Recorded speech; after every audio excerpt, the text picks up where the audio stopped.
이런, 늦겠다.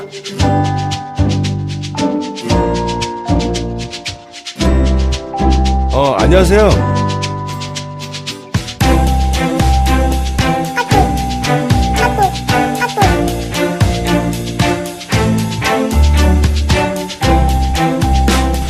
야, 너 뭐야 이거? 똑바로 못해 이거?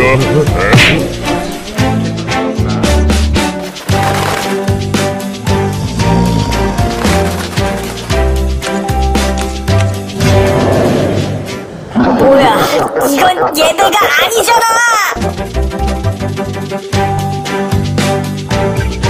도와드릴게요.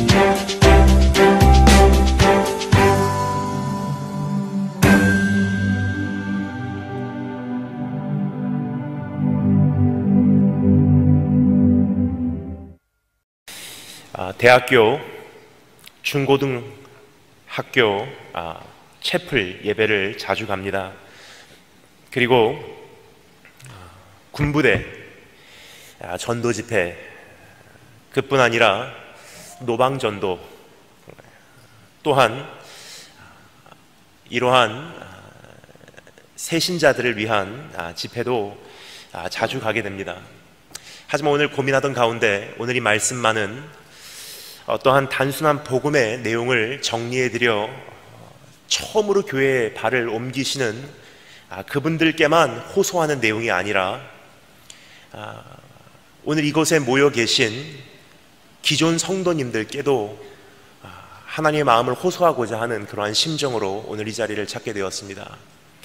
몇 가지 이유가 있습니다. 첫 번째는요, 참된 전도는 그 어떠한 말로 하는 것이 아니라 하나님의 임재 자체가 교회 안에 회복되는 것이기 때문입니다.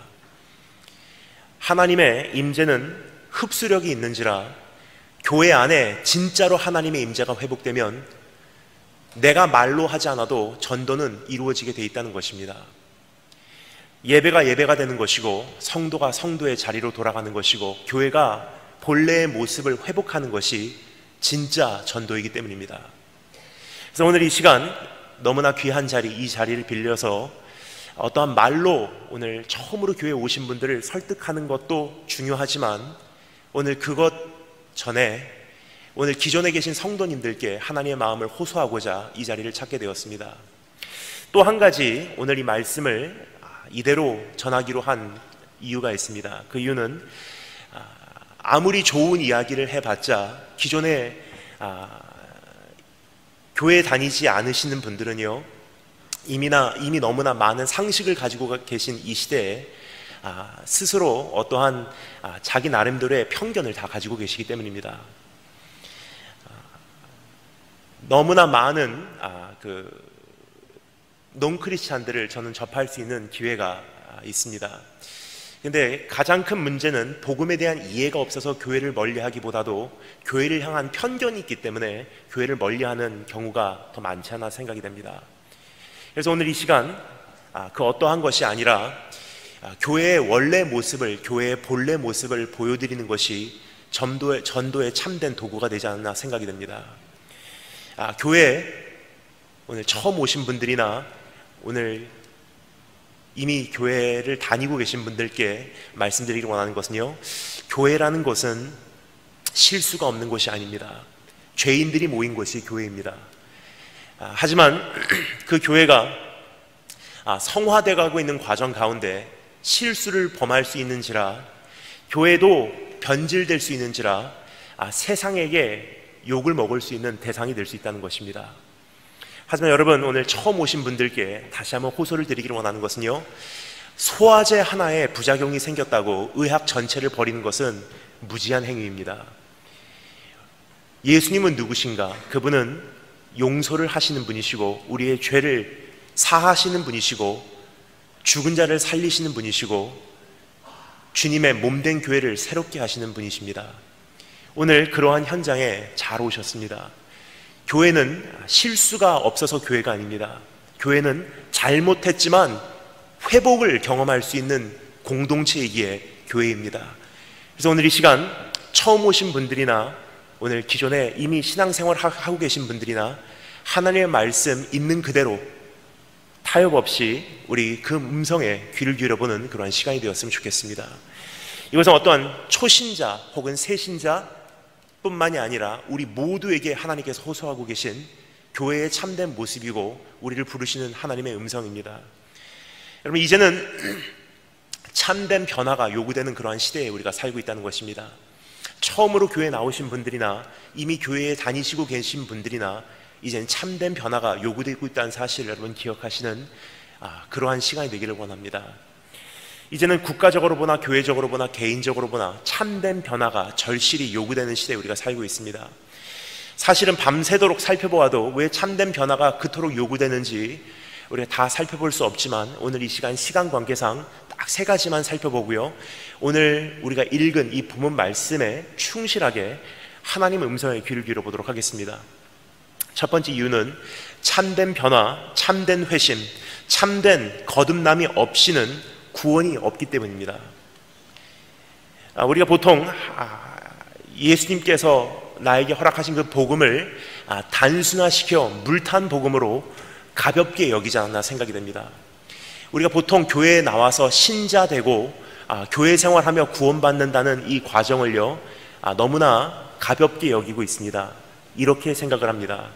전도지 하나 주고요, 전도지의 내용 읽어보고 그 내용을 소개받은 다음에 그냥 그 전도지에 나와 있는 기도문을 따라서 읽으라고 합니다. 자, 따라서 읽어보세요. 네, 따라서 읽겠습니다. 나는 죄인입니다. 나는 죄인입니다. 내 마음을 엽니다. 내 마음을 엽니다.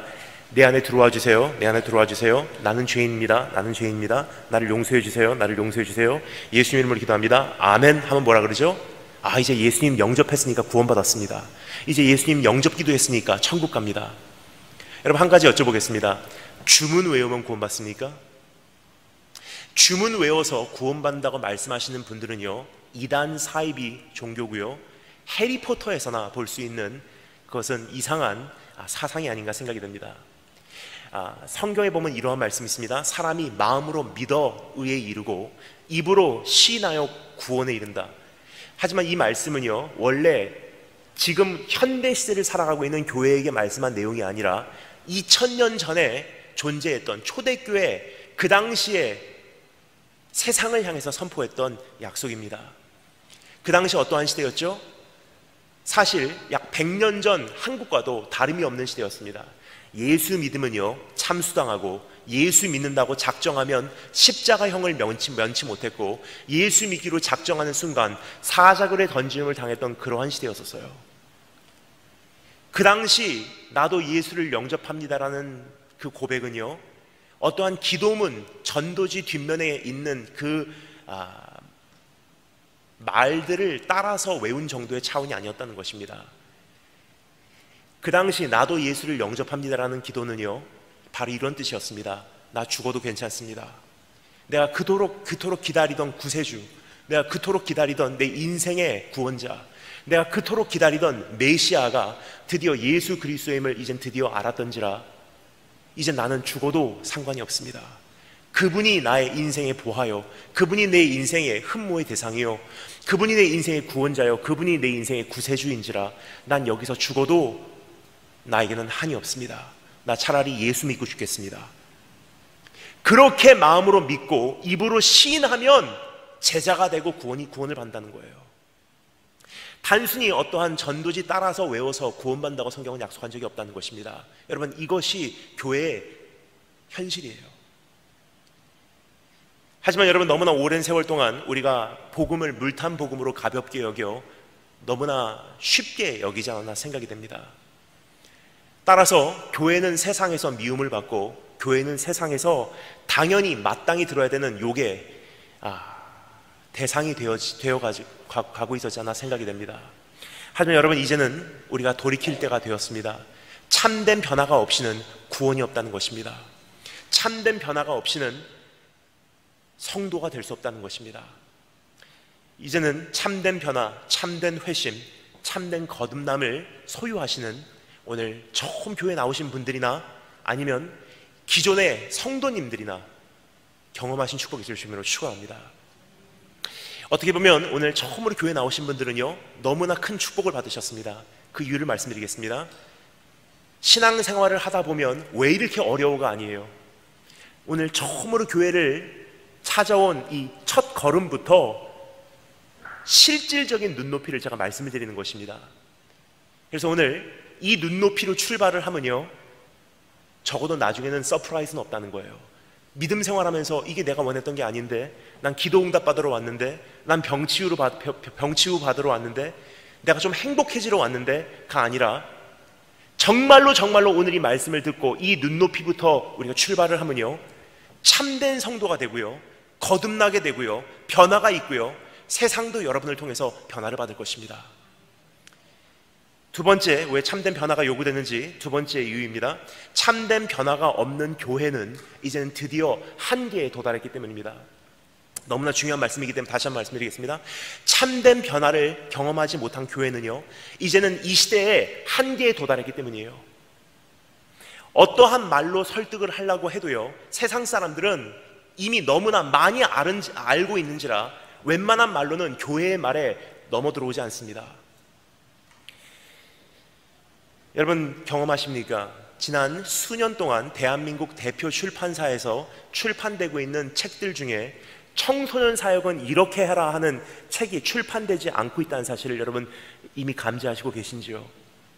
그 이유는요, 이미 수많은 청소년 사역과 청년 사역이요, 다 실패로 끝나가고 있다는 거예요. 최근에 신천지 이단 단체가요, 드디어 지하에서 지상으로 올라와서 서울 시내 한 복판에 동원되어 그 윤곽을 드러냈던 사건을 여러분 기억하십니까?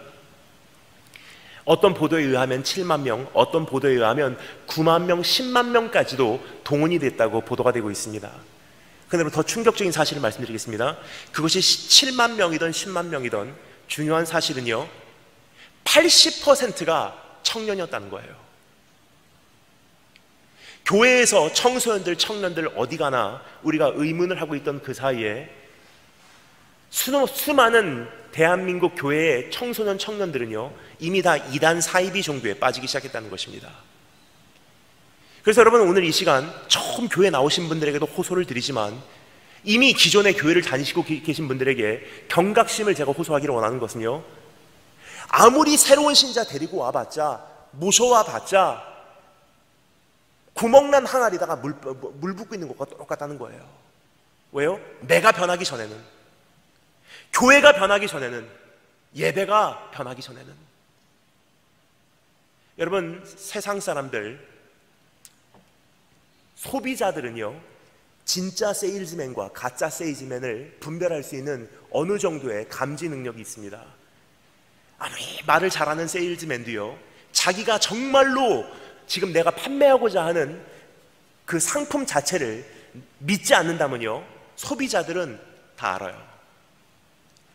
내가 정말로 지금 강조하고자 하는, 믿고자 하는, 전도하고자 하는, 소개하고자 하는 대상인 예수 그리스도를 내 자신도 보화로 삼지 않는다면요, 나를 통해서 복음을 듣는 그 대상들도 내가 가짜라는 사실을 다 알고 있다는 거예요. 또 하나의 가짜 성도, 또 하나의 쓰레기 성도밖에 만들지 못한다면 이 자체가 비극이라는 것입니다. 그래서 오늘 여러분, 오늘 하나님 앞에서 교회가 다시 한번 하나님 말씀 듣고 이제는 어떠한 영향력을 발휘하기 전에 내가 먼저 하나님 앞에 돌아오고 내가 먼저 하나님 앞에 바로 서는 그러한 시간이 되기를, 그러한 기회가 되기를 주님의 이름으로 축원합니다. 세 번째 이유, 참된 변화가 없는 성도는 생명이 없기 때문입니다. 참된 변화가 없는 성도는요, 생명력, 영향력이 없다는 거예요. 여러분 어떻습니까? 주님께서 우리에게 말씀하셨던 풍성한 삶을 오늘도 여러분 살아가고 계십니까? 아니면 마음 깊은 곳에서는 양심적으로 우리가 내 마음의 소리에 귀를 기울여 볼 때 이러한 음성이 내 귀에 감지되진 않고 있는지, 이게 정말로 풍성한 삶인가? 내가 정말 그렇게 삶을 살지 못하고 있는데, 왠지 모르게 내 삶은 부족하고, 왠지 모르게 내 삶은 궁핍하고, 왠지 모르게 내 삶은 부족하고, 왠지 모르게 이게 성도의 삶이 아닌 것 같은데 하는 그 양심의 소리가 여러분 귓가에 오늘 들리시고 계신지요? 아니면 오늘 자신 있게 주님께서 나를 위해서 십자가에 달려서 죽으실 만큼 그러한 가치를 발견하신 그 풍성한 삶이 내 삶 속에 오늘 100% 누려지고 있는지 여러분 오늘 말씀하실 수 있습니까? 거듭나지 않으면, 회심하지 않으면, 정말로 변화받지 않으면 내 삶에는 그러한 삶이 경험되지 않을 뿐더러 영향력이 없는 성도로 재생산 능력을 상실한 채로 죽어가는 것이 바로 세상이 아니라 나라는 거예요.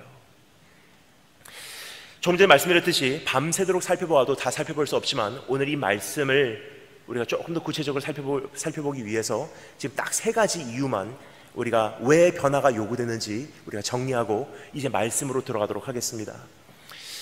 참된 변화는 그러면 어떻게 일어나는 것인지, 참된 교회는 어떻게 세워지는 것인지, 진짜 성도는 어떻게 되는 것인지 오늘 이 말씀에서 우리가 찾아볼 수가 있습니다. 지금 읽은 이 말씀 시편 51편 말씀은 제가 짧게 배경을 설명드리도록 하겠습니다. 성경에 보면 사무엘하라는 책이 있는데 사무엘상하로 나눠져 있습니다. 사무엘하 11장 12장에 보면 다윗이라는 왕의 기록이 되어 있습니다. 근데 다윗이라는 왕은 자기의 아내가 아니라 다른 사람의 아내를 범하는 간음죄를 저지르고 맙니다. 근데 그 여자가 잉태해버린 거예요. 밧세바라는 여인입니다. 근데 그 잉태한 사실을 감추기 위해서 밧세바라는 그 여인의 남편 우리아라는 장군을 전쟁터로 보내서 숨지게 합니다. 살인 사건을 저지르는 기록이 성경에 기록되어 있다는 것입니다. 여러분, 성경이 왜 진짜인 줄 아세요?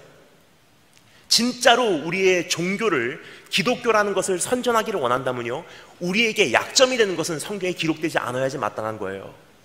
그냥 성경은요, 있는 그대로 타협이 없이 without apology 내 자신을 어떠한 보호하려고 하지 않고 있는 그대로 성경을 우리에게 알려주고 있어요.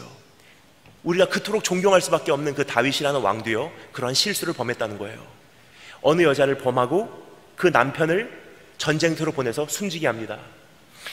자기의 죄를 아무도 모를 거라 생각했지만 그 은밀한 죄악을 하나님께서는 나단이라는 선지자를 보내서 그 다윗 왕에게 폭로하시고 다윗 왕을 책망하시고 그 죄악에 대한 대가의 책임을 추궁하시는 장면을 사무엘하 11장 12장 말씀에서 우리는 볼 수가 있습니다. 그 장면을 제가 읽어드릴게요. 나단 선지자가 뭐라고 말하고 다윗이라는 왕이 뭐라고 대답하는지 제가 읽어드리도록 하겠습니다. 다윗이 나단에게 이르되 내가 여호와께 죄를 범하였노라.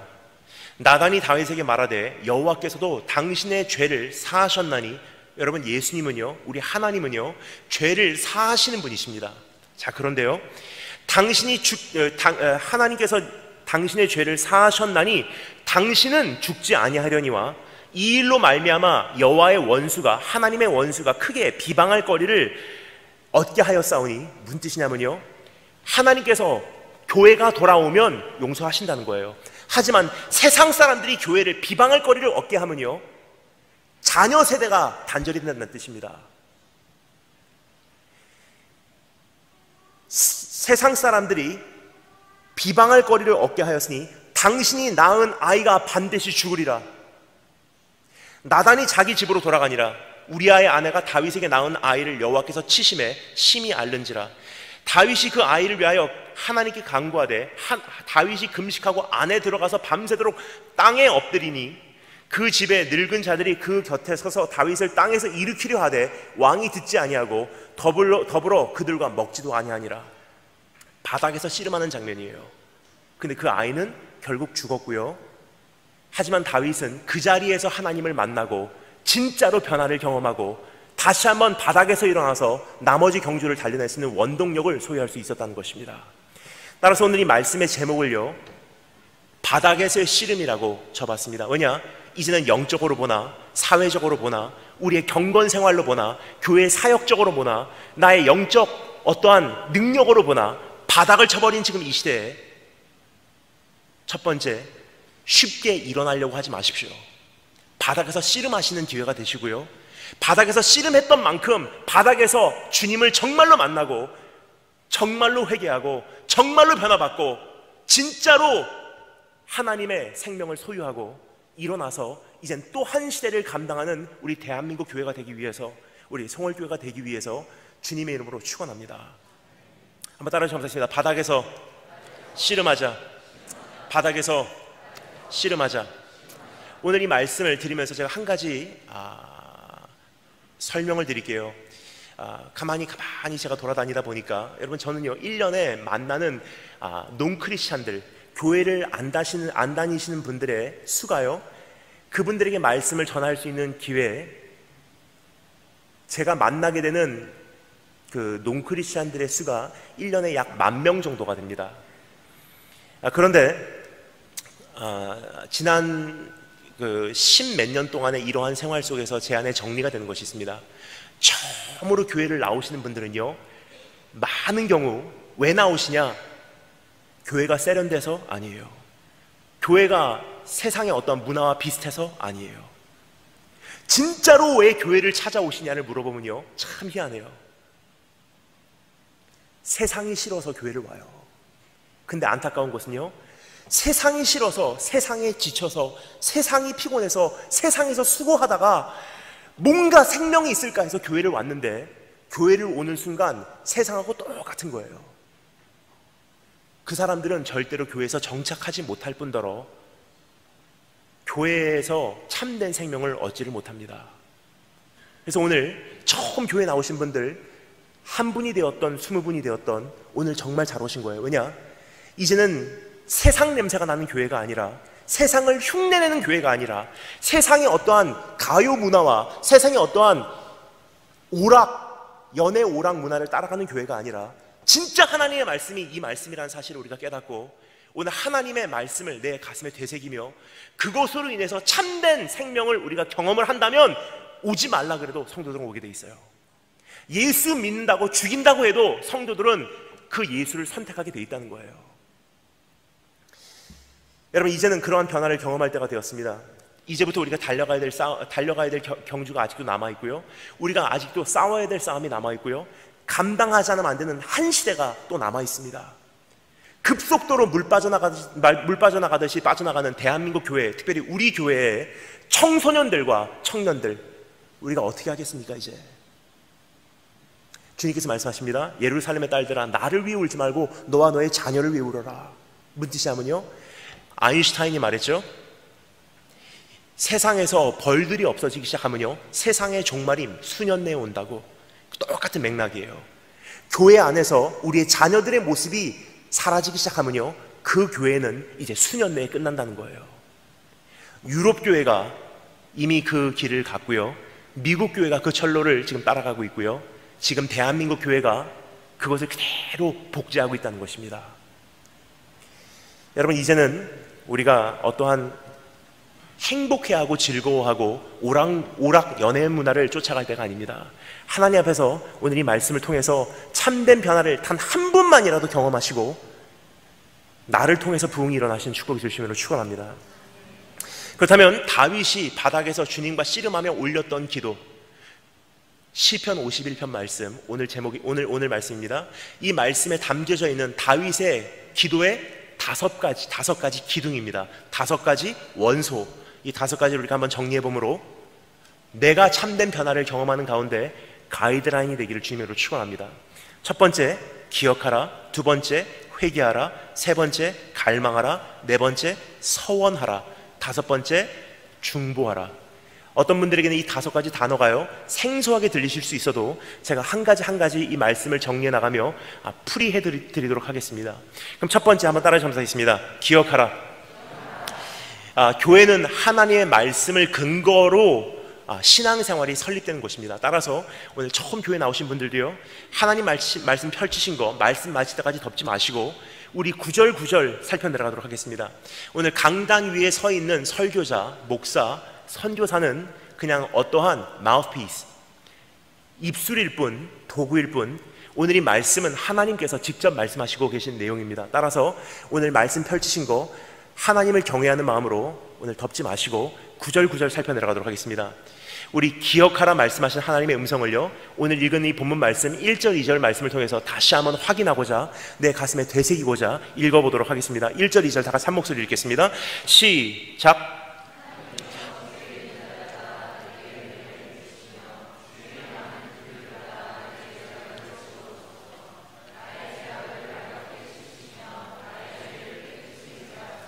아멘. 첫 번째, 기도의 원소, 회복을 위한 첫 번째 요소는요, 기억해내는 거예요. 뭐를요? 돌아오면 용서가 있다는 사실을, 돌아오면 회복이 있다는 사실을, 돌아오면 아직도 기회가 남아있을 수 있다는 사실을. 다윗이 하나님께 제일 첫 번째로 내세운 기도 내용이 뭐죠? 하나님이여, 주의 인자를 따라, 하나님의 선하심을 따라, 하나님의 인자하심을 따라 나에게 은혜를 베푸시고. 뭐라고요? 내가 잘나서 나를 용서해 주세요? 아니에요. 나는 그럴 수밖에 없었던 사람이기 때문에 나를 용서해 주세요? 아니에요. 하나님이 선하신 분이기 때문에 내가 용서를 구합니다. 하나님은 용서하시기를 원하시는 분이시기 때문에 내가 또 한 번의 기회를 소망합니다. 하나님은 공의로우신 분이시기 때문에 내가 오늘 무릎을 꿇는다면 이대로는 끝나지 않게 하시기 때문에 내가 하나님께 두 손 들고 돌아옵니다. 하나님의 선하심, 하나님의 인자하심, 하나님의 신실하심을 토대로 돌아가기로 작정하는 모습이에요. 내가 잘났습니다가 아니고, 나는 그럴 수밖에 없습니다로 아니고, 저 사람 때문에도 아니고, 나는 죄인입니다. 하지만 하나님께만 돌아가면 하나님 선하신 분이시기 때문에, 하나님은 은혜의 하나님이시기 때문에, 용서하시는 분이시기 때문에, 긍휼을 베푸시는 분이시기 때문에, 은혜의 하나님이시기 때문에 내가 하나님께 돌아가기로 오늘 작정하겠습니다. 하나님이 어떠한 분이신지 주님의 속성을 기억해내는 거예요. 여러분, 이것이 세상의 수많은 종교와 복음을 가려내는 한 가지 기준이 아닌가 생각이 듭니다. 이 세상에는 수많은 종교는요, 이렇게 말합니다. 똑바로 살아, 착하게 살아, 열심히 살아, 술 끊어, 담배 끊어, 너 인생 다 정리하고 착하게 된 다음에 용서해 줄게, 다 착하게 된 다음에 영접해 줄게, 받아줄게, 사랑해 줄게. 근데 성경에 나오는 복음의 주인공이신 예수님은요, 이렇게 말합니다. 우리가 아직 죄인 되었을 때 그리스도께서 경건치 않은 자를 위하여 죽으셨도다. 의인을 위하여 죽는 이가 쉽지 않고 선인을 위하여 용감히 죽는 이가 혹 있거니와, 우리가 아직 죄인 되었을 때 그리스도께서 우리를 위하여 죽으심으로 하나님께서 우리에게 대한 자기의 사랑을 확증하셨느니라. 여러분, 두 가지 종류의 분위기를 제가 시나리오로 말씀드리겠습니다. 둘 중에 하나, 여러분, 어떠한 것이 용서를 구하기가 쉬울까요? 첫 번째는요, 팔짱 끼고 한번 얘기해봐. 네가 회개하는 내용을 한번 들어보고 용서할지 안 할지를 내가 정하겠다.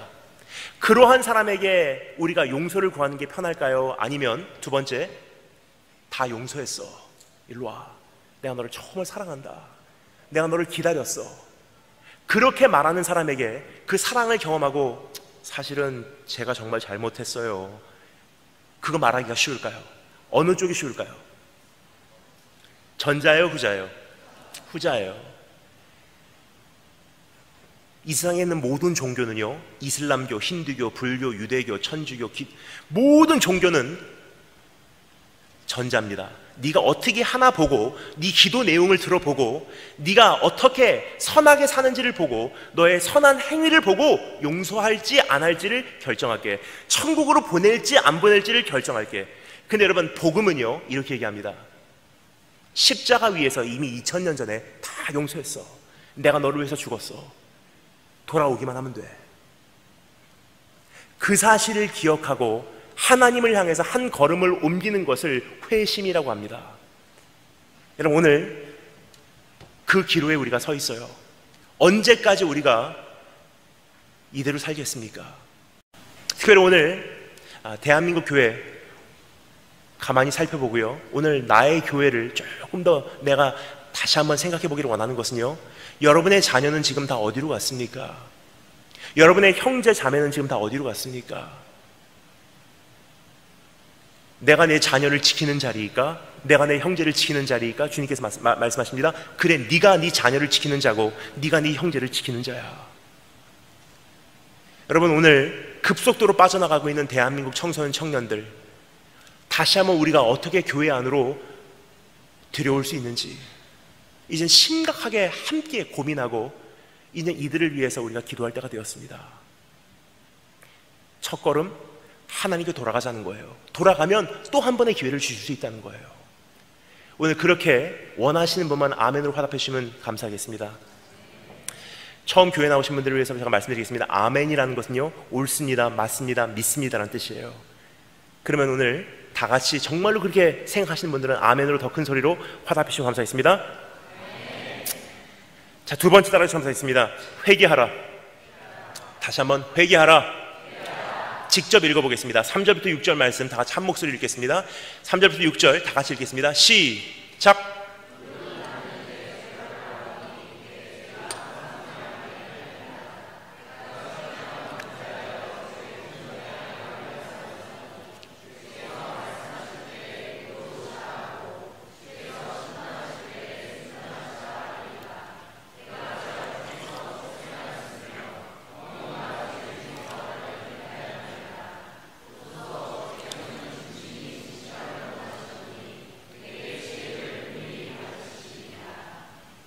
아멘. 첫 번째는요, 기억하라. 하나님이 누구신지 기억하고 그분께 돌아오도록 작정하라는 거예요. 돌아오면 용서가 있다는 것입니다. 돌아오면 변화가 있다는 거예요. 돌아오면 두 번째 기회가 주어진다는 것입니다. 돌아오기만 하면 회복이 있다고 이야기하시고 계신 내용이에요. 그것을 기억하라고 말씀하신 하나님의 음성입니다. 두 번째는요, 회개하라고 말씀하신 하나님의 음성이에요. 참된 회개가 없이는 거듭남이 없습니다. 여러분, 어떻게 천국 간다고요? 주님께서 뭐라고 말씀하셨죠? 기도문 따라서 외워라? 아니에요. 그냥 열심히 교회 생활해라? 아니에요. 구원의 기준을 주님께서 뭐라고 말씀하시죠? 거듭나지 않으면 천국 가지 못한대요. 거듭나는 한 가지 조건이 있습니다. 회개하라는 거예요. 지난날의 모든 것들을 다시 한번 청산하고, 나 이대로 살 수 없습니다. 나 이제 정말 돌아오기를 원합니다. 회심하는 것을 의미합니다. 여러분, 근데 참된 회개에 요구된 세 가지 요소가 있음을 우리 잠시 짧게나마 정리해 보도록 하겠습니다. 첫 번째, 따라서 감사했습니다. 나의 죄임을 인정하자. 너무나 중요한 단어들이 여기 사용되고 있는데 그것을 감지하실 수 없을지 모르기에 제가 그 단어들을 액센트를 넣어서 읽어드리겠습니다. 그 단어가 무엇인지 잘 감지해 주시면 감사하겠습니다. 나는 내 죄가를 아오니 내 죄가 항상 내 앞에 있나이다. 내가 주께만 범죄하여. 제가 액센트를 넣는 단어가 뭐죠? 나라는 단어예요. 한 구절 안에 나라는 단어가 여기까지만이 사용됐다는 것은요, 다윗 왕의 기도하는 그 마음 밭에는요, 한 가지 단어가 지금 굉장히 강력하게 작동을 하고 있었다는 뜻입니다. 여기서 기도의 한 가지 참된 회개를 위한 요소를 우리가 발견할 수 있습니다. 그것은요, 내 죄라는 거예요. 내 죄. 우리가 한 가지 크게 오해를 하고 있습니다. 세상이 악해서 지금 이 시대에 청년들이 믿음 생활하기 힘듭니다. 여러분, 그것은요, 변명이에요. 우리 예수님께서 우리에게 세상을 맡기실 때 뭐라고 맡기셨죠? 세상에서 믿음 생활하는 거 행복할 것이다. 하지만 때로는 어려운 날도 있을 수 있어. 그날 많이 떠나갈 것이다. 아니에요. 처음부터 주님께서 우리에게 말씀하셨던 세상이요, 악한 세상을 전제로 악한 세상이 될 것이라는 것을 이미 말씀하시고 그 안에서 믿음을 지키도록 요구하셨다는 사실 여러분 기억하십니까? 너희가 세상에서 환난을 당하나 담대하라. 내가 세상을 이겨내라 하심이라. 너희는 세상의 빛이라. 너희는 세상의 소금이라. 소금이 그 맛을 잃으면 무엇으로 세상을 짜게 하리요? 무슨 뜻이냐면요, 세상이 악해서 내가 믿음 생활 지키기 힘든 게 아니에요.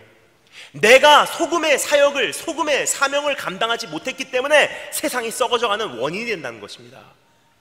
근데 우리는 여전히 변명을 하고 있어요. 저 여자 때문에, 저 남자 때문에, 저 사람 때문에. 우리 엄마 아빠가 부부싸움하고 이혼해서 내가 가장 중요한 내 고등학교 시절에 그렇게 돼서 내 인생이 여기까지 와버렸습니다. 세상이 이래서, 대한민국 정치가들이 저래서, 교회가 저래서. 주님께서 말씀하십니다. 변명하지 마. 진짜 변화가 일어나기 위한 한 가지 조건은요, 내 죄임을 인정하라는 거예요. 내 죄. 교회의 죄도 아니고요, 대한민국 사회의 죄도 아니고요, 이 시대의 죄도 아니고요, 내 죄라는 거예요. 오히려 하나님께서 우리에게 책망하시기 원하시는 또 한 가지 내용이 있습니다. 왜 너희는 빛과 소금의 사명을 감당하지 못해서 세상을 변화시키지 못했냐는 거예요. 세상 때문에 믿음 생활하기가 힘들어요. 그게 아니라 왜 바로 살지 못했냐는 거예요. 여러분, 우리 특별히 부모님들 가만히 생각해 주시면 감사하겠습니다. 여러분의 자녀들은 지금 어디서 무엇을 하고 있습니까? 주님 이 땅에 곧 오신다고 하는 지금 이 시대에 온 세계가 긴장 상태로 들어가고 있는 지금 이 시대에 여러분의 자녀는 주님 만날 준비되어 있냐는 거예요. 가만히 보면요, 참 안타까운 곳이 있습니다. 청년들이 왜 교회에서 빠져나갈까? 왜 세상이 교회에게 매력을 느끼지 못할까 하는 생각을 하게 돼요. 그 이유를 말씀드리겠습니다. 제가 말라기서를 읽다가 깜짝 놀랐어요. 말라기서 1장 내용이 뭐죠? 너희가 하나님께 온전한 제사를 드리지 못했다는 거예요. 온전한 제사를 드리지 못한 그 기준이 뭐죠? 부정한 것, 더러운 것, 추악한 것, 짜투리, 찌꺼기 드렸다는 거예요. 근데 거기서 한 걸음 더 나가서 하나님께 온전한 제사를 드리지 못했다는 그 기준이 뭐냐? 전체를 드리지 못했다는 거예요. 전체를 드리지 않으면요, 온전하지 못한 제사입니다. 따라서 감사하겠습니다. 전체를 드리지 않으면 온전하지 못한 것. 하나님께 합당한 제사는 전체를 드리는 거예요. 전체. 근데 전체를 드리지 않으면요, 말라기서 1장 너희가 나에게 부정한 것 갖고 왔어. 너희가 나에게 상한 것 갖고 왔어. 너희가 나에게 나눠진 것 갖고 왔어. 너희가 나에게 흉터 있는 거 가지고 왔어. 너희가 나에게 더러워진 거 갖고 왔어. 찌꺼기 갖고 왔어. 근데 거기서 끝나면 되는데 말라기서 2장에 이런 내용이 있습니다. 그 절기의 제사를, 그 부정한 제사를 나는, 죄송합니다 이런 단어 써서 성경에 나와 있는 단어인지라 그대로 번역을 하겠습니다. 그 절기의 제사, 그 부정한 제사를 나는 똥으로 여긴대요. 똥. 전체를 드리지 않은 제사, 올인을 하지 않은 찬양, 전체를 드리지 않는 신앙생활, 세상에 한 발, 교회에 한 발, 어중간하게 신앙생활하는 것은 신앙생활 자체가 아니라 똥이라는 거예요. 똥. 그 똥을, 더 충격적인 말씀드리겠습니다. 그 다음 구절에 이게 서 있습니다. 그 똥을 펴서 너의 얼굴에 바르리라 그래요. 저 성경을 읽다가 깜짝 놀랐어요. 설마. 그 성경이 분명히 말합니다. 그 똥 같은 제사를 펴서 너의 얼굴에 바르리라. 해석합니다. 이런 뜻이에요. 내가 드린 것이 뭐냐에 따라서 그것이 나의 영성의 형상이 된다는 뜻이에요. 내가 똥을 드리면요, 내 영성은 똥이에요. 내가 똥 같은 헌신을 하잖아요, 내 사역의 열매는 똥이에요. 내가 똥과 같은 예배를 드리면요, 그 예배에서 흘러나오는 은혜는 똥입니다. 내 신앙생활이 똥이면요, 내 자녀들이 보고 자란 믿음은 똥이에요. 따라서 내 믿음이냐, 생명 걸고서 내 믿음을 그대로 이제는 유지하냐, 아니면 부모님의 믿음으로까지로 이제 정리하냐의 시점에 섰을 때 그 자녀들은 보고 자란 게 똥밖에 없는지라 믿음을 버리고 세상으로 떠나가는 것은 정해진 사실이에요. 의아할 필요가 없습니다. 여러분, 내 자녀가 믿음 생활하지 못하는 것은요, 교회 잘못이 아니에요. 어떤 사역자 잘못이 아닙니다. 세상의 잘못이 아니에요. 부모인 내가 믿음 생활 잘 못한 내 잘못이에요. 내 부모가 예수 믿지 않는 것, 내가 정말로 가정 안에서 그리스도인같이 살았는지, 세상이 주님께 돌아오지 않는 것, 교회가 정말로 교회답게 세워져 있었는지. 좀 전에 말씀드렸죠? 참된 전도는요, 말로 하는 전도가 아니에요. 교회는 교회의 자리로 돌아오는 것, 성도는 성도의 모습으로 돌아오는 것, 예배가 예배의 모습으로 회복되는 것. 그때부터는요, 오지 말라 그래도 사람들은 우리 안에서 다른 것을 목격하게 돼 있어요. 참 다르다, 저게 생명이냐. 여러분 기억하십니까? 최근에 제가 소망교회, 여러분 소망교회 아시죠? 굉장히 연세가 많으신 분들이 많이 다니신 교회입니다. 서울 한복판에 있는 압구정동에 있는 소망교회, 거기에 제가 권사회 부흥회를 다녀왔어요. 참 재밌습니다. 할머니들만, 저희 어머니 뻘 되시는 분들만 2,000명이 모이셨어요. 그리고 목사, 남자, 저 한 사람이에요. 그런데 이런 마음이 들더라고요. 그 교회는 정말로 성공하신 분들, 대한민국에서 내노라시는 분들이 많이 모이시는 곳이 소망교회예요. 그렇죠? 근데 원래는 제가 자랄 때만 해도요, 권사님들의 모습이 그거는 아니었었어요. 제가 갖고 있는 교회에 다니시는 권사님들의 이미지, 월남치마 입으시고 성경 가방 핸드백 메시고 키도 작으시고 구부러지시고 옷은 조금 그렇게 화려하진 않으시고, 한평생 고생을 하셔서 얼굴은 많이 주름이 지시고, 한 두세 분이 항상 떼지어 다니시고, 근데 저녁이 되면요, 권사님들은 항상 교회에 오시는 분인 줄 알았어요. 그리고 밤에 강단 돌보시고 꽃꽂이 하시고 교회 돌아보시고 강단 앞에서 꼬꾸라져 엎드려 밤을 새며 교회를 위해서 중보하시는 분들이 저는 권사님들인 줄 알았어요, 어렸을 때. 하지만 여러분, 사실 그러한 권사님들을 보고 자랐습니다. 그때만 해도요, 그 권사님들 학교 나오신 분들 많이 없었고요, 화려한 생활하신 분들 많이 없었고요, 돈 있으신 분들 많이 없었어요. 시장에서 장사하시는 분들, 길거리에서 노상 판매하시는 분들,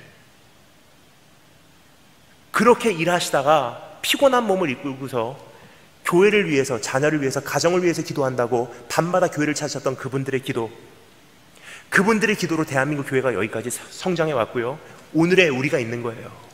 근데 지금은 어떻습니까? 권사님들 많이 세련돼졌어요. 학교도 다 나오셨고요, 그리고 굉장히 많이 여러 가지 모임에 참여하시고요, 해외여행도 자주 가세요. 그리고 외모부터 많이 세련되신 분들이 많습니다. 그런데요, 기도하는 그 현장에서 권사님들의 모습을 찾아보기가 힘든 시대예요. 그때부터는요, 교회는 힘을 잃어갔고요, 자녀들은 교회를 떠나갔어요. 무슨 뜻이냐면요, 말로 전도하는 게 아니라는 거예요. 교회는 하나님의 임재가 임할 때 부흥하게 돼 있어요. 여러분, 오늘 하나님 앞에서 내가 죄임을 인정하는 것이 하나님의 임재로 돌아가는 첫 번째 걸음임을 인식하시고 오늘 그 담대한 걸음을 내디디시는 축복이 있으심을 축원합니다. 두 번째, 회개의 두 번째 요소입니다. 따라서 감사했습니다. 주님께 죄임을 인정하자. 내가 주께만 범죄하여 주의 목전에 악을 행하였사오니. 다윗이 두 번째 기도하는 내용입니다. 내가 주께만 범죄하여. 근데 엄밀히 따져보잖아요, 다윗이 하나님께만 범죄했습니까? 아니에요. 밧세바 범했고요, 그 남편 우리아 죽였고요, 다윗에게 모든 희망을 걸고 있었던 이스라엘 민족의 희망을 저버렸어요. 그 다윗이 뭐라 그러죠? 주께만 범죄하여. 뻔뻔해서? 아니에요. 자기 죄가 뭔지를 알아요. 근데 여기서 주께만 범죄하였다고 이야기하는 이유가 있습니다. 그 이유는요, 내가 주님께 범죄한 것이 나하고 하나님과의 관계가 깨지기 시작한 것이 모든 죄의 원인입니다. 따라서 내가 하나님께 돌아가는 것이 무엇보다도 가장 중요한 우선순위입니다라는 뜻이에요.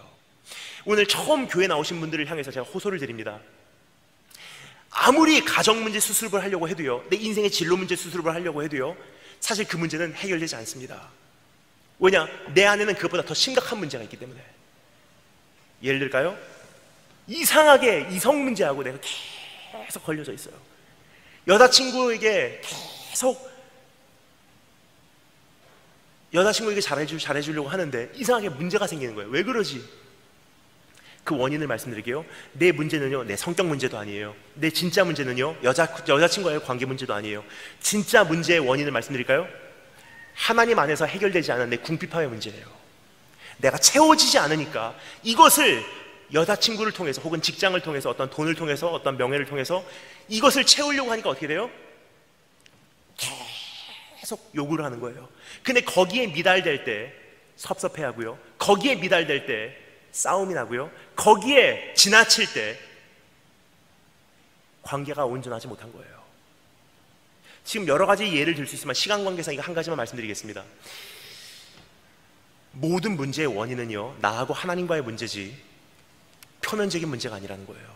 다른 말로 표현해서 하나님과 내가 다시 한번 정확하게만 서면요, 내 가정 문제 온전한 형태로 돌아오게 돼 있어요. 사회 문제 온전한 모습으로 회복되게 돼 있어요. 내 진로 문제 해결되게 돼 있어요. 여러분, 저는요, 사춘기를 경험하지 못했습니다.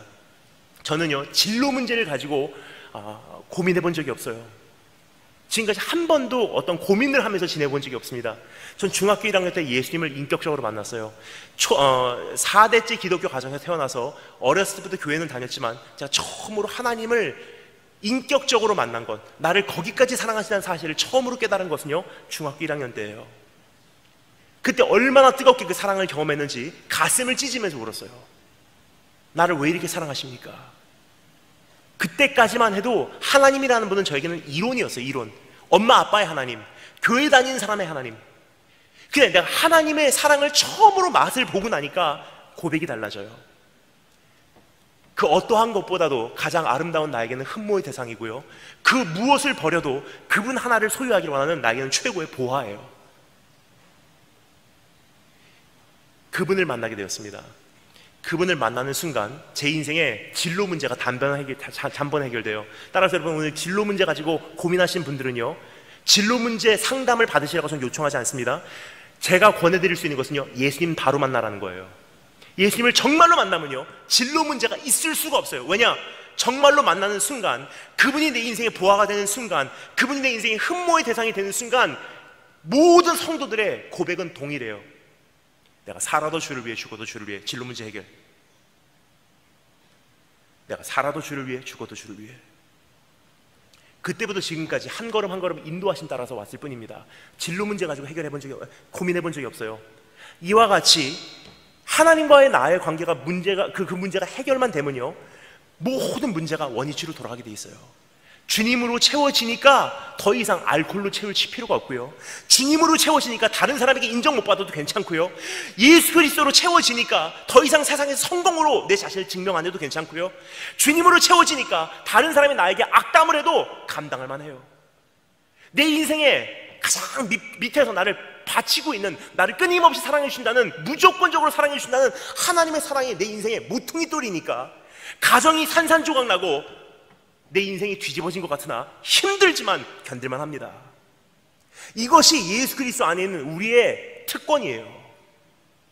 예수 믿으면 복받고, 예수 믿으면 잘되고, 예수 믿으면 아무런 문제 없고가 아니라, 세상에서 우리가 환난을 당합니다. 어려움이 있고요, 고난이 있고요, 똑같이 질병이 걸릴 수 있고요. 하지만 내 안에 계신 예수가 있기에, 무조건적으로 사랑해 주시기에, 세상 끝날까지 나를 버리지 아니하신다고 하기에, 네 부모가 너를 버릴지라도 내가 너를 버리지 아니하며, 그러기에 세상이 뒤집어져도, 내 인생이 산산조각 나도, 내 눈앞에서 부모님 이혼하고 가정이 산산조각 나도 힘들지만 견딜만 하다는 거예요. 주님과의 관계가 회복이 되면 모든 것이 회복이 됩니다.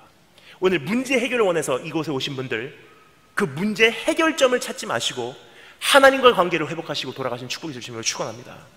세 번째 따라 점사했습니다. 주의 지혜를 소유하라.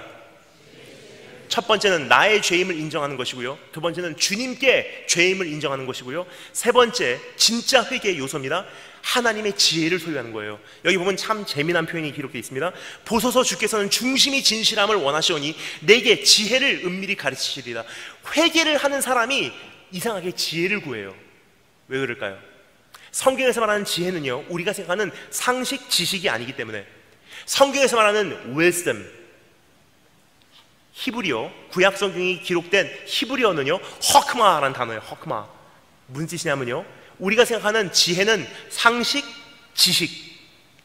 하지만 성경이 말하는 지혜는요, 따라서 감사했습니다, 기준, 표준이란 뜻이에요. 기준이란 뜻이에요. 무엇이 옳고 무엇이 그릇되고를 가려내는 하나님의 기준이에요. 그래서 여러분, 인류의 모든 원죄가 시작된 그 현장, 거기에 서 있었던 한 그루의 나무, 뭐죠? 선악과예요. 선과 악을 가려내는 나무. 근데 그것을 영어로 표현하면 뭐라 그러죠? The tree of knowledge. 지식의 나무, 지혜의 나무예요. 왜냐? 지식이라는 것은요, 선과 악을 가려내는 기준이기 때문에. 근데 그 기준이 누구의 기준? 하나님의 기준이에요. 세상의 기준이 아니라 하나님의 기준이에요. 따라서 하나님께서 내 삶 속에 지혜를 설립하시기 시작하잖아요. 그때부터는 참 희한한 현상이 일어나요. 이제까지 죄로 여겨지지 않은 것들이 죄로 보이기 시작해요. 이제까지 대수롭게 여기지 않았던 것들이 어느 날 내 삶에 불편하게 되기 시작합니다. 여러분, 그래서 오늘 여러분께 호소를 드리는 거예요. 오늘 성령님이 없이 이곳에서 어떤 복음 제시만 되면요, 진짜 변화는 일어나지 않습니다. 근데 오늘 성령님께서 오늘 이곳에 오셔서요, 오늘 처음으로 교회 오신 분들이나 기존의 교회를 다니시고 계신 분들이나 우리 안에 진짜 지혜를 설립하시잖아요. 하나님의 기준을 설립하시잖아요. 그때부터는 가슴을 찢고 싶어서 이대로는 살지 못하기에 변화를 추구하게 돼요. 하나님, 나 이대로는 못 돌아가겠습니다. 나 이대로는 못 살겠습니다. 나 이 길로 왔지만 이제는 이 길로 못 돌아가겠습니다. 나 이제까지 예수를 모르고 지냈는데 이제는 예수를 모르고 지낼 수가 없습니다. 나 이젠 정말 변화해야 되겠습니다. 나 더 이상 이렇게 살기 싫습니다. 그러한 고백과 그러한 회의가 내 삶 속에 일어나지 않으면요, 진짜 변화는 없는 거예요. 여러분 삶 속에 지금 다 잘하고 계시다고 생각하십니까? 어떠십니까? 여러분들 특별히 청년들에게 제가 호소를 합니다. 여러분 정말로 지금 다 잘하고 계시다고 생각하십니까? 우리 어르신들은 어떠십니까? 정말로 지금 다 잘하고 계시다고 생각하십니까? 잘하고 계시다고 생각하시면요, 지금 대한민국 교회의 청소년들, 청년들 지금 다 어디로 갔습니까? 또 한 가지 예를 들겠습니다. 여러분 교회 안에 가만히 보니까요, 제가 오늘 이렇게 왜 말씀을 드리냐면요, 오늘 우리 교회뿐만이 아니라 대한민국 수많은 교회의 현실을 말씀드릴게요. 어디서부터 손을 대야 될지를 모르는 것이 오늘 대한민국 교회의 현실이에요. 구체적인 예를 들겠습니다. 교회 안에서, 거기 성가대 앞에 봐줄래요?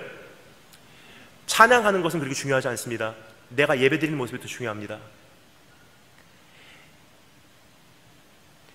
대한민국 교회 안에서 가장 심각한 문제는요, 지금 어디서부터 손을 대야 될지를 모르는 게 현실이에요. 오늘 이것을요, 우리 처음 교회 오신 분들께 우리가 포장을 할 필요가 없어요. 왜냐? 이미 욕을 듣고 있는 것이 대한민국 교회이기 때문에. 그래서 여러분, 교회의 진짜 모습을 보여주기를 원하는 것은요, 복음의 본질을 보여주는 거예요. 복음의 본질은 무엇입니까? 실수할 수 있어. 죄인들의 모임이, 하나님의 영광에 이르지 못한 우리들의 모임이 교회야. 그러나 우리들 같은 사람들을 들어서 세상을 변화시키시고, 우리들 같은 사람들을 용서하시고, 우리들 같은 사람들도 변화시킬 수 있다는 것이 하나님의 능력이에요. 내가 이 보배를 가졌으니 어디에? 질그릇에 담은 거예요. 연약한 나에게. 그게 전도입니다. 여러분, 오늘 여러분에게 호소를 드립니다. 어디서부터 손을 대야 될지 모르는 것이 대한민국 교회의 현실이에요. 구체적인 예를 들겠습니다.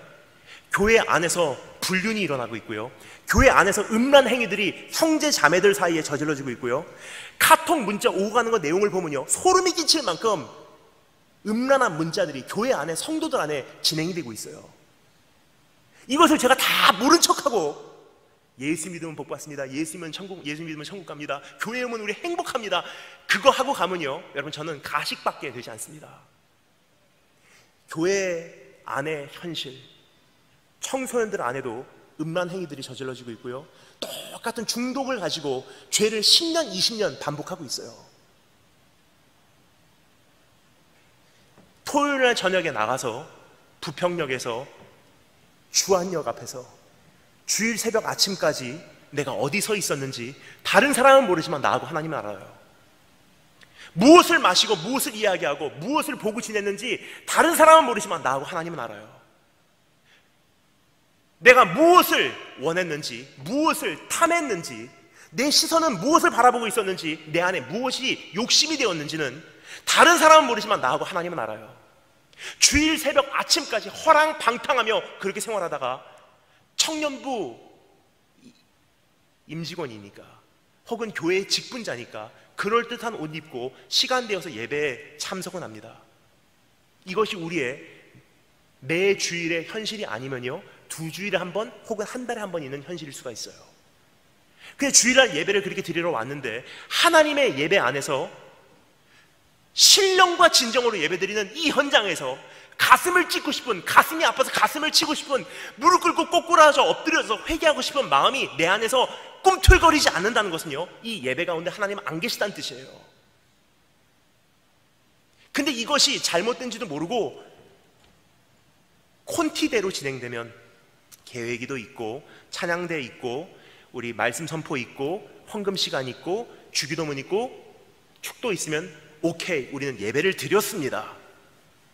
여러분, 예배를 드렸다고 자기 만족하는 것은 무당이고요, 하나님은 인격적인 분이시기 때문에 하나님을 찾는 자는 신령과 진정으로 그분을 만나라는 거예요. 오늘 그런 예배 드리고 계십니까? 이게 죄인지도 모르고 우리가 달려가고 있었어요.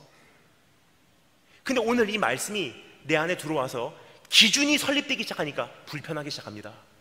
그래서 다행인 거예요. 진짜 회개가 있기 위해서는요, 성령님께서 내 안에 오셔서 내 안에 기준을 설립하시고 구체적으로 가르쳐 주시는 거예요. 어느 날 갑자기 불편해지는 거예요. 지금까지는 아무렇지도 않게 대수롭지도 않게 생각했던 지난 10년 동안의 내 생활이 어느 날 아침에 불편해지는 거예요. 나 이대로는 못 살겠다.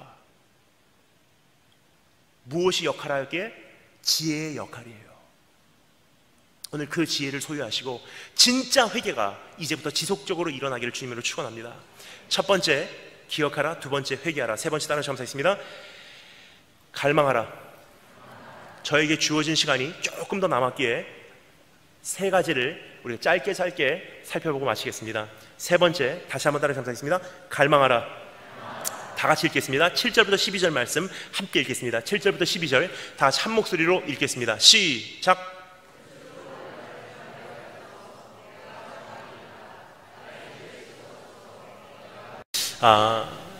기억하고 회개하고, 하지만 세 번째는 갈망하는 것입니다. 무엇을 갈망하냐? 회복을 갈망하기 시작하는 거예요. 회복에 대한 그림을 그려주고 있어요. 시간 관계상 한 가지만 살펴보겠습니다. 여기서 어떠한 그림을 그려주고 있는지, 그것은요, 하나님과 나와의 관계 회복이에요. 여러분, 어떠한 사람하고 관계를 가지려고 하면요, 교제를 가지려고 하면 그 관계와 교제를 위한 조건이 세 가지가 있어요. 이 세 가지의 조건 안에서 관계와 모든 교제가 형성이 되는 거예요. 첫 번째는요, 법적으로 인정된 관계. 예를 들어서 아버지와 아들, 남편과 아내. 내가 아무리 아니라고 해도요, 내가 그 사람을 향해서, 그 대상을 향해서 마음이 이미 식어도요, 미워해도 법적으로는 아버지와 아들인 거예요. 첫 번째는 법적인 요소. 두 번째는 감격의 요소예요. 사랑의 요소예요. 감정적인 요소예요. 법적인 요소뿐만이 아니라 정말 내가 사랑하는 사람, 그 사람을 만나면 막 감격이 되고 기뻐요. 하지만 세 번째 요소, 그 감격을 유지하기 위한 의무의 요소예요. 의무. 사랑하는 사람과의 관계를 유지하기 위해서 때로는 생일을 기억해야 되고요, 내 희생을, 내 시간을 투자해야 되고요, 내 에너지 소모를 요구를 해야 돼. 내 에너지 소모를 우리가 감수를 해야 되는 거예요. 세 가지: 법적인 요소, 감정적인 요소, 그리고 세 번째, 의무적인 요소. 중요한 것은요, 하나님하고 나하고는 아버지와 자녀 관계라고 해도요, 지금 두 번째가 많이 상실됐고요, 세 번째, 그 관계를 유지하기 위한 의무가 지금 바닥을 치기 시작했어요. 그래서 지금 나하고 하나님과의 관계는 그냥 아버지 하나님이라고 불러드리는 것 뿐이지 사실 감격이 내 예배 가운데 없다는 거예요. 도전을 드리겠습니다. 여러분 삶 속에 진짜로 감격이 있으십니까? 찬양을 부르면서 조금 전에 눈물 흘리시는 분들 저는 한 분도 보지 못했습니다. 저는 오늘 여러분께 말씀드리기 원하는 것은요, 여러분, 우리 이 동네 신월동이 아니고 인천, 그리고 송월교회, 그리고 이 주변에 있는 교회와 지금 인천에 있는 동인천까지의 교회들, 그 모습, 옛날 모습을 전 지금도 기억합니다. 제가 딱 1년 어렸을 때 부평에 살았어요. 상곡동에. 이 동네 자주 놀러 왔어요. 근데 그 당시만 해도 어떠한 교회들이 있었는지 전 지금까지 기억합니다. 옛날에 신앙생활했던 우리의 신앙의 어르신들의 모습이에요. 우리나라 이렇게 잘 산 지 오래 안 됐습니다. 여러분 기억하십니까? 아이폰 3 나오기 전까지만 해도요, 우리나라 이렇게 못 살았어요. 모토로라 레이저 사용할 때, 그 당시 무슨 유니클로가 있었습니까? 그 당시 무슨 자라가 있었습니까? 그 당시 무슨 H&M이 있었습니까? 교회 딱 오잖아요, 교회 부교육자들, 전도사님들 굉장히 촌스러웠어요. 청바지에다가 양복벨트하고 거기다 다 티셔츠 안으로 끼워놓고.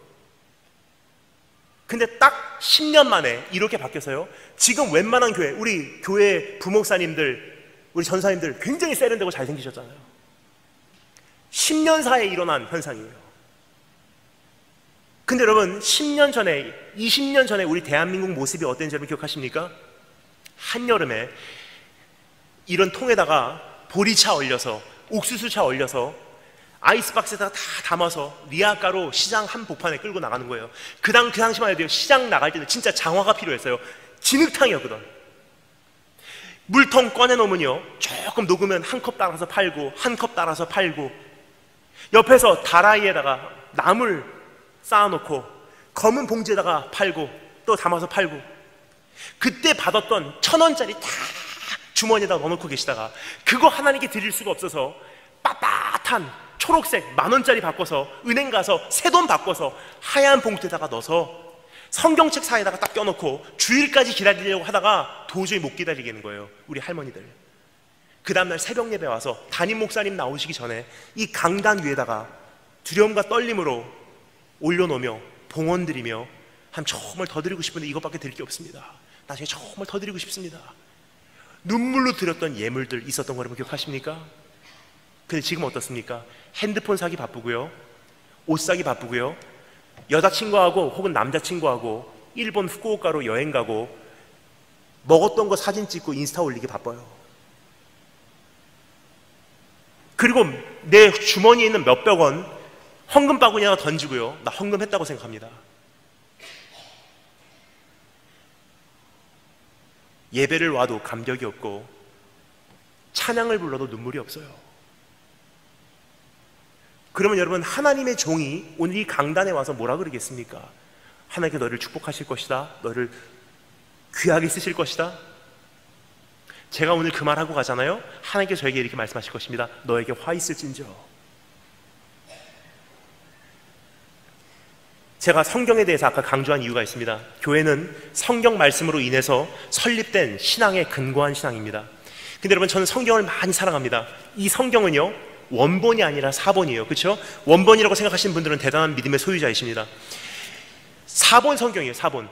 존더반이라고 하는 미국의 미시간에 있는 출판사가 출판한 영어 성경입니다.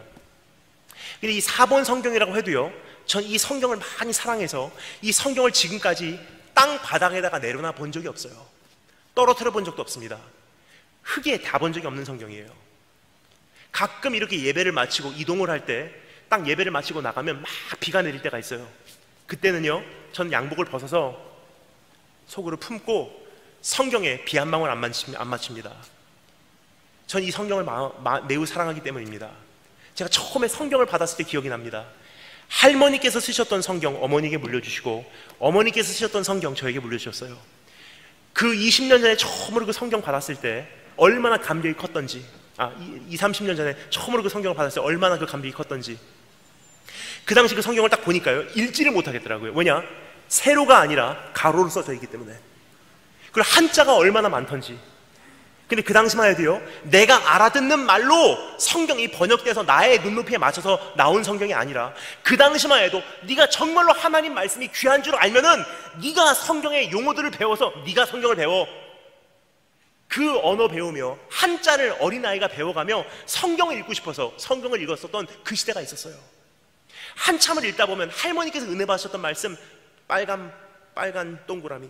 한참을 읽다 보면 어머니께서 은혜 받으셨던 말씀, 형광펜으로 동그라미. 위에 보면 날짜가 써 있어요. 몇 월 며칠? 그때 우리 집에 이런 일이 있었는데, 어머니께서 이 말씀으로 그 상황을 그렇게 이기셨구나. 저절로 저도 모르게 이 말씀에 마음이 가기 시작해요. 말씀을 사랑하기 시작하니까 저도 외우기 시작해요. 그 말씀이 제 안에 암송이 되기 시작하고 암기가 되기 시작해요. 근데 살다 보니까 저도 여러 가지 문제를 겪게 됩니다. 그때 즉각적으로 생각나는 말씀, 그 말씀들이에요. 그 말씀으로 그 상황을 이겨냅니다. 이겨내니까 그 말씀이 저에게는 실체가 된 거예요. 실체가 되니까 영성이 돼요. 어느 날 돌아보니까 참 희한한 현상을 보게 됩니다. 외할머니하고 어머니하고 저하고 영성이 똑같아요. 그래서 여러분, 저는 이 찬양을 부를 때마다 오래된 찬양입니다. 하지만 정말로 저에게는 은혜가 되는 찬양이에요. 나의 사랑하는 책, 이 책 중에 있으니 이 성경 내가 심히 사랑합니다. 귀하고 귀하다. 어머니의 무릎 위에 앉아서 재미있게 듣던 말, 이 책 중에 있으니 내가 이 성경 심히 사랑합니다. 다윗 왕의, 옛날 용맹스럽던 다윗 왕의 역사와 병거 타고 하늘나라 올라갔던 엘리야, 그 일들을 어머니께서 읽으시면 눈물 없이 듣지 못했던 그 일들을 난 지금까지 기억합니다. 귀하고 귀하다. 어머니의 무릎 위에 앉아서 재미있게 듣던 말, 이 책 중에 있으니 내가 이 성경 심히 사랑합니다. 근데 지금 어떻습니까? 교회 올 때요, 핸드폰 들고 와요. 충전하거나 배터리 떨어지면요, 함께 말씀도 못 읽는 것이 우리의 현실이에요. 지금 PPT 띄워주는 거 안 하잖아요. 이제 함께 말씀도 읽지 못하는 것이 오늘 우리의 시대예요. 다시 말씀드리겠습니다. 어디서부터 손을 대야 될지 모르는 것이 오늘 우리의 현실이에요. 여러분, 오늘 하나님 앞에서 다시 한번 생각해 주시면 감사하겠습니다. 내 안에 감격이 있는지. 논크리스찬들이 가장 매력을 느끼는 게 뭔지 아세요, 여러분? 제가 두 가지 말씀드릴게요. 1년에 10,000명 이상을 제가 논크리스천들에게 복음을 전합니다. 그런데요, 전하는 가운데 참 재미난 두 가지를 보게 돼요.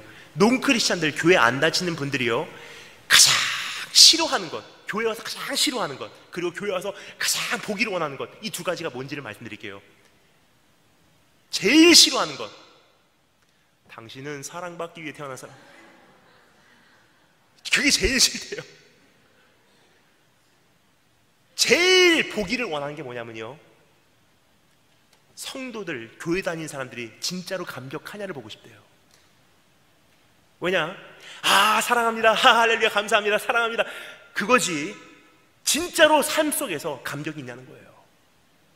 내가 비록 말은 잘 못해도요, 내가 비록 말투는 어눌해도요, 난 예수 믿어서 정말 행복합니다. 너무 행복합니다. 진짜 행복합니다.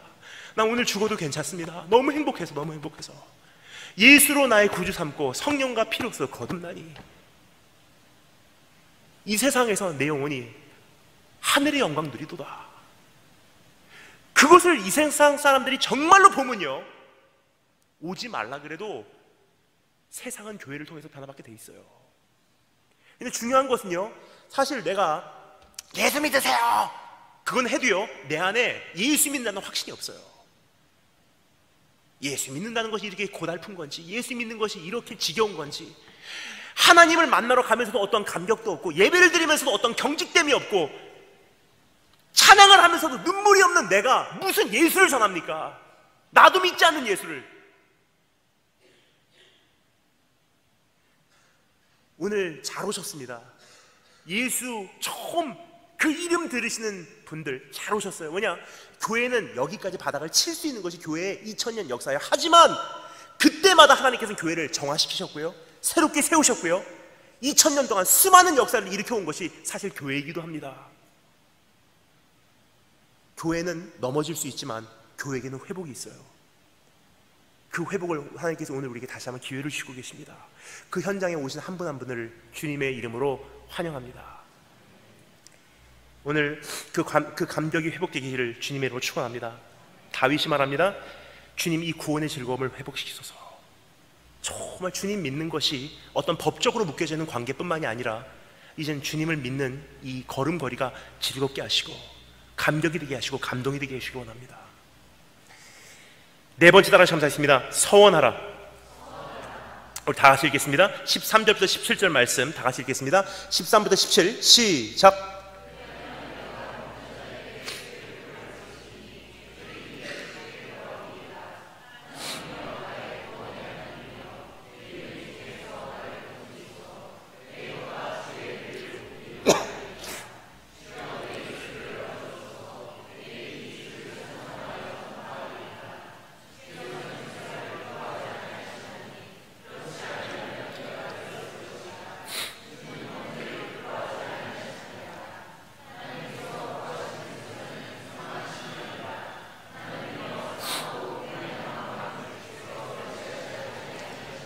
아멘.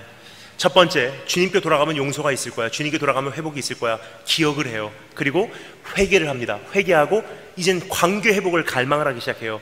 그 다음에 나오는 기도입니다. 그리하면 주님께서 정말 나를 그렇게 회복시켜 주신다면 이제는 주님의 도를 내가 가르치겠습니다. 이 정말 교회다운 교회가 되겠습니다.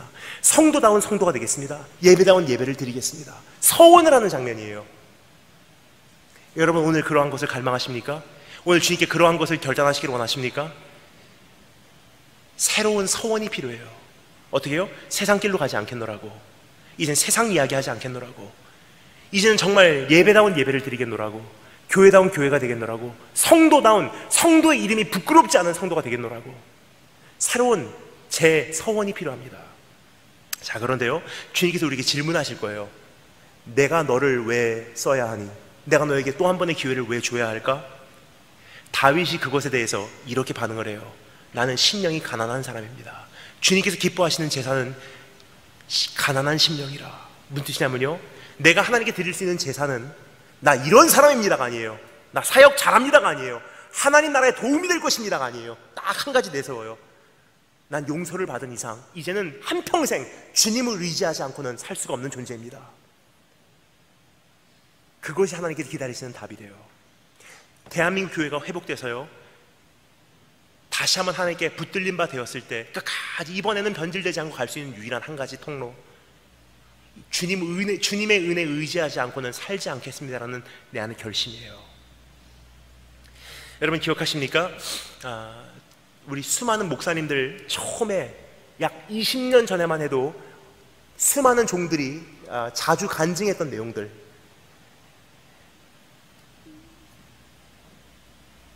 왜 헌신하셨어요? 왜 주님의 종이 되셨어요? 그러면요, 거의 비슷한 간증을 하셨던 기억이 납니다.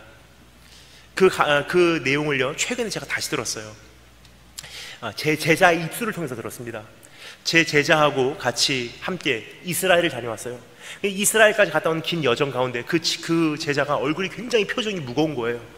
제가 요르단 공항에서 그 친구에게 말을 걸었습니다. 너 왜 이렇게 표정이 무겁냐? 지난 수일 동안 너하고 같이 여행하는데 내 마음이 무겁다. 그 친구가 저에게 솔직히 얘기를 합니다. 목사님, 사실 저 고민이 있습니다. 뭐니? 그러니까 저희 사실은 이번에 여정 마치고 한국으로 돌아가면 신학교 면접을 봅니다. 그래. 그래서 면접 때 꼭 물어보는 질문이 있대요. 왜 헌신하기를 원하십니까? 당신이 하나님 나라에 어떠한 도움을 드릴 수 있을 것 같습니까? 당신은 왜 헌신하였습니까? 라는 질문이래요. 제가 물어봤습니다. 다른 사람들은 뭐라고 대답하니? 이렇게 대답한대요. 대한민국 청소년들을 나에게 맡겨주세요. 내가 대한민국 청소년들을 바꿔놓겠습니다. 이 시대를 책임지겠습니다. 나는 어떠한 목사님 밑에서 내가 어떻게 훈련을 받고 난 이렇게 하나님 나라를 확장할 수 있습니다. 난 이러한 사람입니다. 저 같아도 뽑겠더라고요, 그러한 신학생들. 그리고 제가 그 친구에게 물어봤습니다. 너는 그렇게 대답하면 되지, 왜 고민을 하니? 그 친구가 이렇게 얘기해요. 저는 사실 내세울 게 없거든요. 저도 궁금하더라고요. 그럼 너는 왜 헌신했니? 너는 왜 이 길을 가기로 작정했니? 그 친구가 저에게 대답했던 그 말이 저에겐 충격이었어요. 잊혀졌던 그 고백을 다시 한번 기억하겠습니다. 20년 전에 수많은 종들의 고백들. 그 제자가 뭐라 그러냐면요, 이렇게 말합니다. 난 이러한 사람입니다도 아니고요, 난 이러한 목사님 밑에서 훈련받았습니다도 아니고요, 여기서 인턴십 했습니다도 아니에요. 딱 한마디예요. 내가 왜 헌신했냐고요, 목사님? 저 사실 주님께 드릴 게 없습니다. 그런데요, 나 같은 죄인도 구원해 준 것이 얼마나 감사한지, 드릴 게 없어서 내 인생이라도 받아주신다면 이거라도 드리려고 내가 주의 종의 길을 가기로 작정했습니다. 근데 막상 드리려고 하니까 내가 정말 드릴 게 없네요. 난 이제 하나님 의지하지 않고는 살 수가 없는 존재입니다. 제가 이렇게 대답했어요. 지금 나에게 말한 대로 그대로 가서 신학교 면접 때 이야기하면 돼.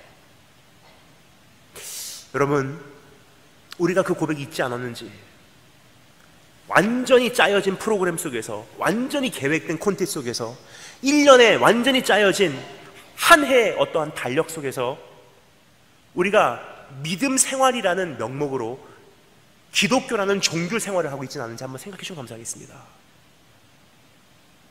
근데 여러분, 교회라는 것은요, 정말 은혜 받은 것이 감사하고, 연약한 나의 가정, 산산조각난 나의 오늘의 현실, 상처 입은 내 인생, 보잘것없는 내 존재, 하지만 하나님 의지하며 살 수밖에 없는 존재인지라 주님 의지하고자 나오는 것이 교회예요.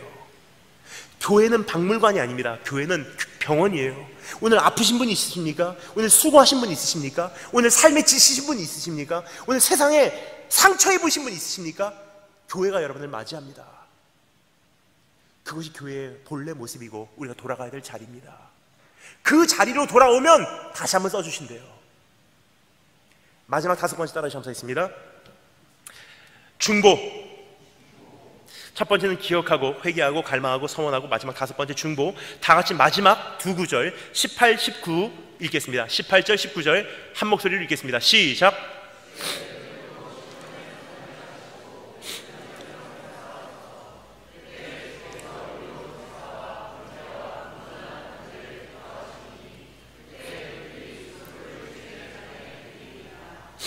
아멘.